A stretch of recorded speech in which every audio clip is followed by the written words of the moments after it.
Hi, I am Rica Denso and I will be discussing the summary of Lesson 3, Water Transportation. Lesson 3, Water Transportation. Water transport is an important component of tourism, whether used to transport cargo or passenger. Water transport is vital to the successful operation of tourism in many destinations. History of water transportation. Historically, water was transported by hand in dry countries by traditional waterers such as the Sakas of Arabia and Bisti of India. Water transport is the cheapest and the oldest mode of transport. The history of transportation on water goes back thousands of years, because water is the one thing that mankind needs to survive. Civilization have always been settled near and around water. Historically, society have always located near water, due partly to the fact that water enables more efficient travel compared to going overland. Evolution of water transport. From ancient history to the megaship today. Dugout canoes in Asian maritime history, the first boats. Egyptian reed boat 4000 BC. Khufu solar boat 2500 BC. Dhow Latin sail ship. Medieval period, there were also Southeast Asian seafarers and Polynesian and the Northern European Vikings. Viking longboats and Chinese junks. Medieval ship, barrier ship were in use during the Middle Age. Medieval ship, a Nor, is a type of Norse merchant ship famously used by the Vikings. Medieval ship, the Cock, 3 and 4 masted sailing ship.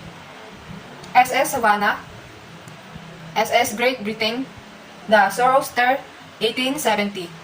RMS Titanic, 1912. Wakamiya, first seaplane carrier, it was created by the Japanese.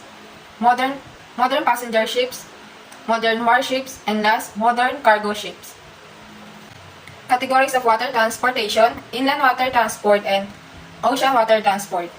Inland water transport or inland waterway transport is generally acknowledged as a clean, safe, and most energy-efficient mode of transport when compared to land-based systems, which are often confronted with congestion and capacity problems. There is on land, on water, and inland waterways. Waterways are important to a society. They allow the ease of transportation to ship goods and people to all parts of the world. Types of water transport include boats, ship, barge, canoes, and submarines. Ocean water transport. Ocean transport is the most important water transport because it has certain advantages over land carriage. The sea offers a ready-made carriageway for ships which, unlike the roadway or railway, requires no maintenance. Major ocean trade routes of the world. First, the North Atlantic Ocean Road. The North Atlantic Ocean Road has the greatest traffic of all ocean roads.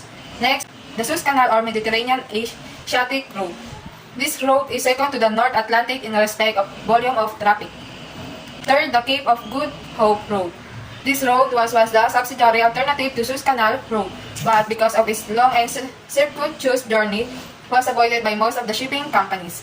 Next, the Panama Canal or West Indian Central American Road. The construction of Panama Canal was completed in 1913. The Panama Canal is the gateway to the Pacific and eliminated the long and hazardous voyage around the Cape Horn. Next, the South Atlantic Road. This road leads to West Indies, Brazil, and Argentina. The ship ports of call on the road are Kingston, Jamaica, Havana, Veracruz, Tampico. Next, the Trans-Pacific Road. There are several roads in North Pacific which converge at Honolulu for refueling and servicing. Next, the Suez Canal. The Suez Canal is one of the great international waterways of the world. Cuts across the isthmus of Suez and provides navigational facilities between the Mediterranean Sea and the Indian Ocean. And last, the Panama Canal. The Panama Canal connects the Atlantic and the Pacific Ocean by means of 2 bays, an artificial lake, a natural lake, and 3 systems of locks.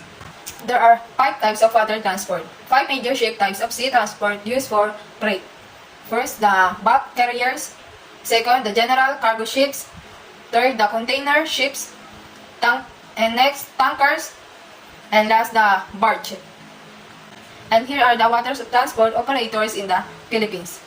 Name of prominent water transport operators: local, Cebu Ferries, SFFC or the Supercat Fast Ferry Corporation, commonly known as Supercat.